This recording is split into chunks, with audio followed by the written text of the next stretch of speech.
I found that when I first went to Morocco, that it was women who were the primary artists in Amazigh societies. I was there for the first time in 1993, and I lived there for 2 years between 1995 and 97. And women weave the carpets, women paint ceramics and make ceramics for use in their homes, and women also control weddings. And it is the bride's decorated body that is a very important symbol of Amazigh identity and art. Of course, there were Jewish silversmiths within Morocco, men who were making the jewelry that women were wearing. But often women would save their money and they would buy pieces of amber and silver coins that they would use to make their own necklaces that they would often give to their daughters to pass down. Well, I mostly have worked in rural areas, so I think most women wouldn't consider themselves feminist in the Western sense of the term, but I have seen that women do largely control family life in Amazigh societies.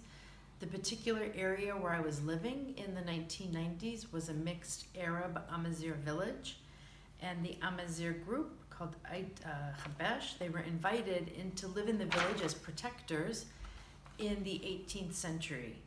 And it's a very conservative Muslim area, and because of the arrival of Amazigh women, people told me the life started to change within the area.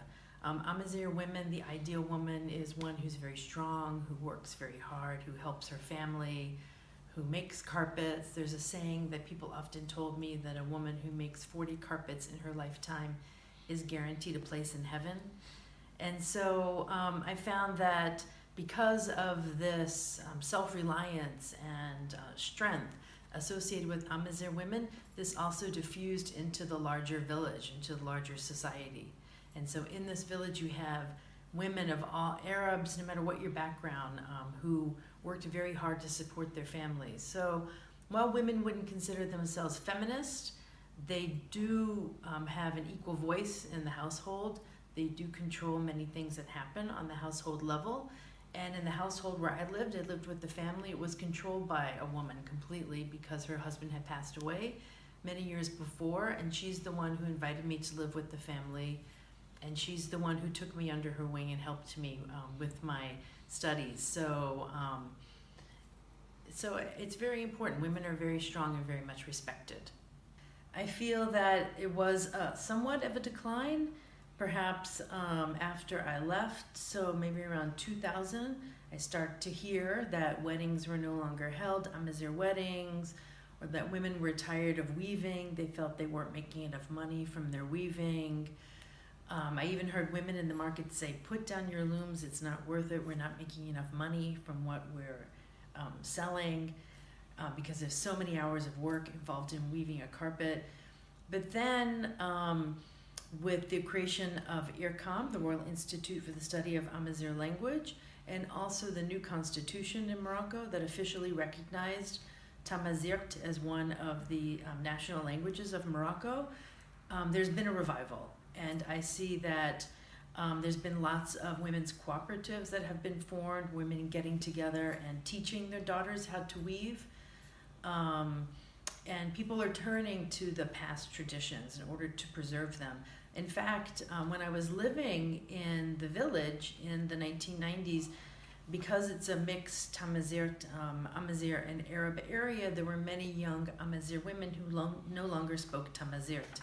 And they started to form schools to teach these young women Tamazight. And so more and more of those are being found. And so, yes, there's a big revival and people are very proud of their identity. And you see it every place. Now, when you would go into Casablanca, the big cities, you wouldn't hear people speaking Tamazight very often, and now you hear it every place. And local people have told me they feel much more comfortable speaking their language in public in urban areas because it's much more accepted today. So there's definitely a pride in being Amazigh in Morocco. There are geographical differences, but you can see that there's this very old shared culture because I study the history of art, and I'm often looking at art objects made in the late 19th and early 20th century until today, and you do find similarities in patterns. There's dominance of geometric patterns, triangle shapes. You do see the same types of embroidery crossing geographic boundaries. You see the importance of women in the adornment of women and ceremonies. Wedding songs are extremely important no matter where you go. From Morocco in the west, and I haven't been to the Canary Islands, but perhaps there too, all the way to the Siwa Oasis in Egypt, you do find this shared Amazigh culture that tells me that it's a very, very old culture dating back, thousands of years. And it appears that with the division of North Africa into different nations, then you start to see changes happen and distinctions become more profound. But there's so many shared features. In fact, I went to Algeria a few years ago, and I was buying some jewelry, and the jewelry style, its enamel work, is exactly the same as what is sold in southern Morocco. And so for me, this was very revealing that there's this old shared heritage across northern Africa and into the Sahara. People who want to learn about art in particular, there's the Musée Berber in Marrakesh, who published a book, Berber Women of Morocco, that's all about art, that exists in Arabic as well as French and in English. And so you can buy it online. I saw it online. It's a very good resource. I wrote a book called Amazigh Arts in Morocco, published in 2006, and have written several articles published in various journals about Amazigh women. There's a woman named Catherine Hoffman, who's an anthropologist in the United States, who's written in English about Amazigh women in general, not really about art.